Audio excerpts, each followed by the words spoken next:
Hey, welcome into another edition of Coach's Corner. I'm here with head coach Vince Brown. I'm Chris Sawyer. Coach, coming off a tough loss, 30-28 against Ferrum.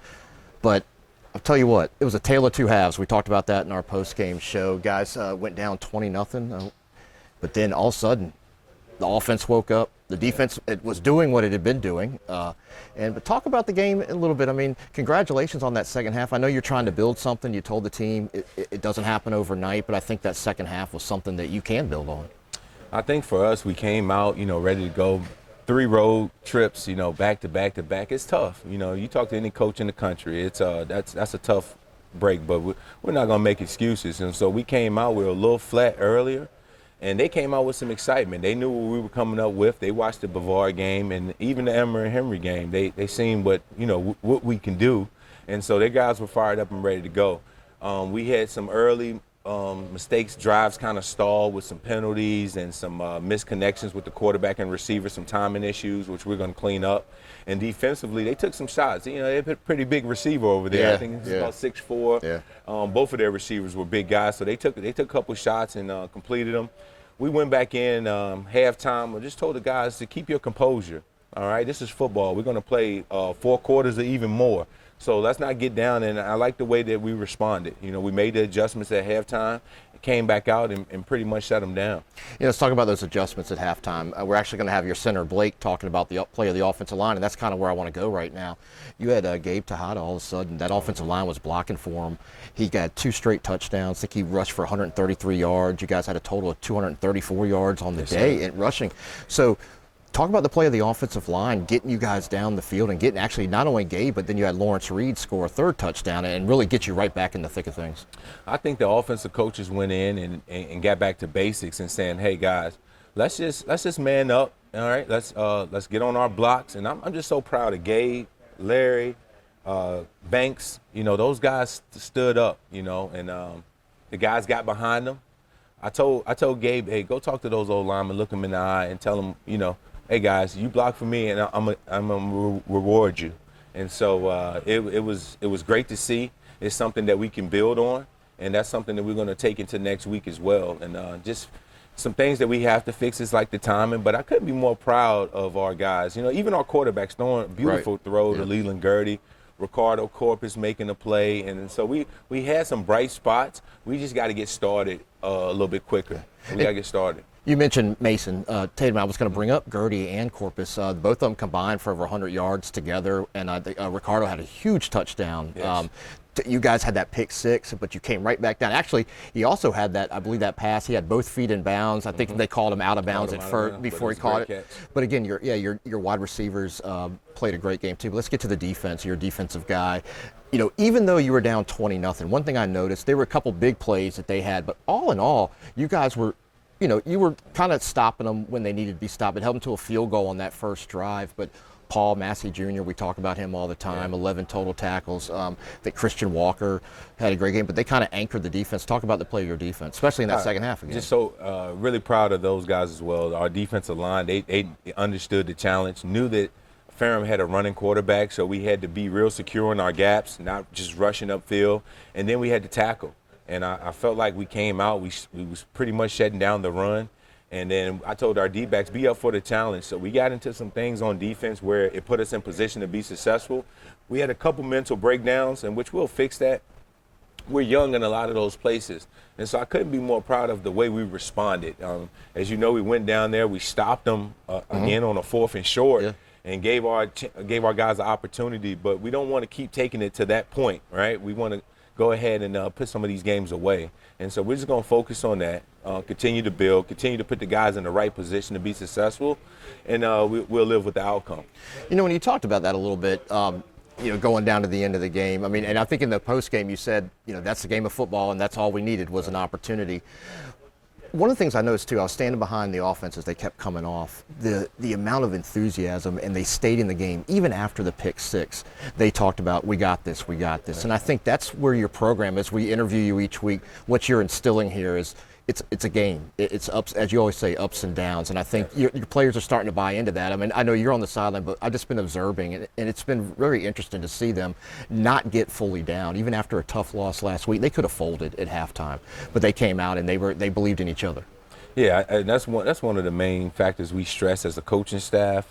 Just believing in self and understanding that we are a part of something that's bigger than what we understand. You know, we help protect our country, and I tell our guys, it's so much in here that I'm trying to bring out of you outside of the game of football. The game of football is fun, right? We play on a Saturday. We were blessed to have a beautiful day. You couldn't ask for anything better. You had a game, and it got into a back and forth, momentum swings, and all those things. And I tell guys, in life, you're probably going to go through a lot more things that's harder, but some of these instances, it prepares you for life. Absolutely. And so I'm just very, very, very proud of the way we responded. We're going to fix some things that we need to fix, and then we're going to get ready to be at home this week. Yeah, well, that's it. You're at home finally. We call you Road Warriors. You're Yes. finally back here at Builder Stadium. We'll talk about that. We're going to get to Blake real quick. Your center for your offensive line, who, again, a guy I noticed on the sideline kind of directing what they're going to do and getting them ready to go back out there. But let's talk to Blake real quick. He's from Hampton, local kid, and we'll be right back. Till then, go Builders. Build a nation.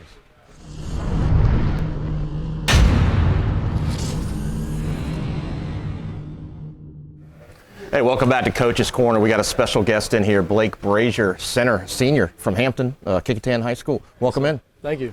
Hey, we've been talking to Coach about yesterday's game. What a tale of two halves that was for you guys. You know, go down 20-0, but then second half, you guys were just able to move that ball at will. Talk about the play of the offensive line and the offense in general.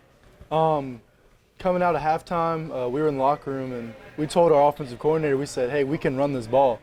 Looking back at the first half, we knew that we were getting probably like average of 6 yards a carry.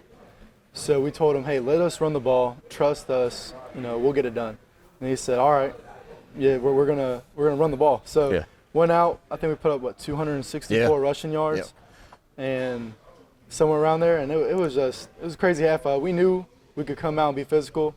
It was very important for us to be able to depend on each other. Like, we knew our running backs could do it. Right. We knew that they came ready to play. So it was great to be able to see that out of us. Yeah, and you talked about putting up the yardage. I mean, you had Gabe Tejada ended up being a 100-yard rusher yesterday, and most of that was coming from the second half of the way you had Lawrence Reed also get into the end zone as well. But what's the mindset, Blake, as you go into halftime? I know you just talked about what you said, but you're down 20-0. I mean, some teams, I know you had a tough loss the week before. I mean, you could have folded, but you guys came out, and I listened to you guys on the sideline telling, we can move this ball, they can't stop us. Is that the mindset as you went into the locker room as a unit, as an offensive line? As an offensive line, we were pretty confident going into halftime. We knew that we were making our blocks up front. We knew that we were just waiting for a big play. I mean, I was talking to Coach E before halftime, and I think it was around second quarter. I said, hey, Coach, what are we doing wrong? Like, what can we do better? He said, we're getting all of our blocks up front. We're just waiting for that big play to come through. You know, we're just waiting, being patient. So we weren't looking down on ourselves. We weren't questioning ourselves on what we were doing wrong. We were just thinking, you know, what can we do more? You know, we just got to give more effort, and that's what we came out and did. All right, you spent 3 weeks on the road. Your first home game got canceled, so you're finally back here at Builder Stadium, going up against Guilford, who just took a loss, a close loss, I believe it's to Randolph-Macon this week. So what do you expect? You actually get to be here at home. What are your emotions going into that game? I mean, it's really exciting. We haven't been at home in over a year, probably close to 2 years. We're ready to defend home. For a lot of the freshmen, it's going to be their first home game also. So seeing how our mindset's going to change from being on the road to being home, I think we'll be more prepared this week coming out. Okay. And you're a local guy. Again, we said from Hampton, went to Kickintan. How is it playing here in basically your hometown? You're right next to Newport News. Family and friends can see you. But what's it been like at your career as you wrap up your final year here at Apprentice? It's definitely been interesting. Being able to get the phone calls and text messages from past mentors, coaches, saying, hey, I saw you this week. That means a lot. And even with people we work with in the shipyard, they follow us on the live streams because we've been traveling. Right. So this week we're going to try to get them in here, you know, finally be able to see us, our real fans, our supporters. Absolutely. Hey, Blake, thanks for joining us today. It's Blake Brasure, center for Apprentice. Good luck this week. We'll all be here and glad you're back home, and thanks for everything you do. Yes, sir. Thank you. All right. Till then, go Builders.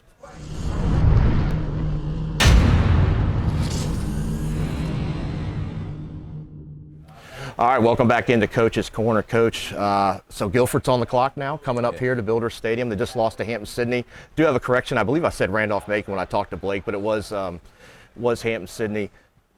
Have you watched them yet on film? Do you know anything about Guilford? We've been able to watch a little bit right now. We exchanged film last night.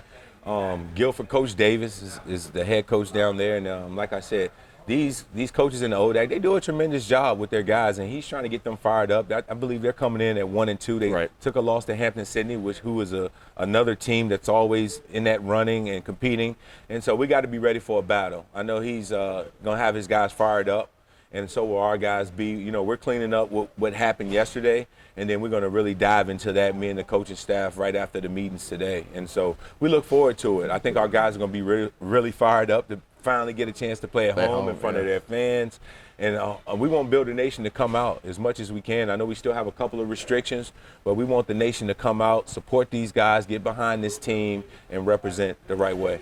Hey, you know, I want to remind everybody, go to the GoBuilders.com. We partnered with Hometown Ticketing. Michael Allen and Evan Key got us a great opportunity with those guys, and you can go there, and that game will be up this week. You can order your tickets. There is a little bit of restriction, Coach, but they can go on there and make sure you get them, because it's going to be a great atmosphere. But talk about, you've been on the road a lot, so this is a different experience. Is it better?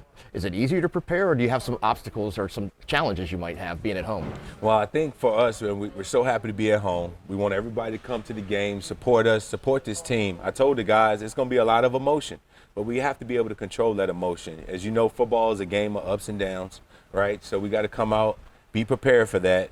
Not too excited, but we can't get low if something starts going in the opposite direction. We just got to focus on the game plan, focus on what we practice, and go out and execute. And I think that we'll be fine, but it's going to be exciting. Absolutely. I know everybody's ready to be home and be in those home uniforms. But I have to say this before we go. One of the things you've done on the road is you've taken them, I think, North Carolina A&T, UVA, and then you were just at Virginia Tech. Yes. One of the things I heard is the players got to go into the tunnel. Absolutely. On the state. I mean, talk about the experience. Because again, we talk about Apprentice being different than your traditional college, but you're giving them an experience that they wouldn't normally get. Well, you know, just for our guys, just the hard work that they do. We know our schedule. We know that we're working or either in class 8 hours, vice versa.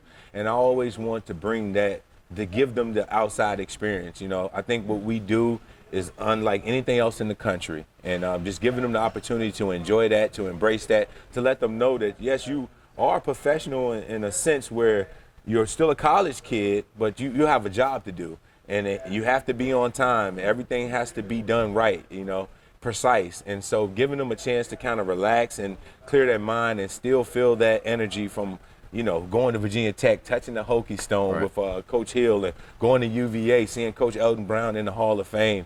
And when we go on the road, we try to do those things for our guys, just to let them know how much we appreciate them, and just to keep them in that mind frame as well, so they, you know, they don't have any worries in the world. Concentrate on what you need to when it comes to football. We know you're going to do what you need to do when it comes to school and the shipyard. And so we just always like to give our guys that experience. And then, it was a great experience. Absolutely. Hey, and we want you at the game. If you can't get there, it will be on GoBuilders.com. Howard McCain, our voice of the Builders, actually gets to do a game this week because our first home game was canceled. But yeah, please check it out. Please come out and support this team. They're doing great things, Coach. You got them in the right direction, and glad to be back at home. Back at home, ready to go. Builder Nation, come out. It's going to be a great event.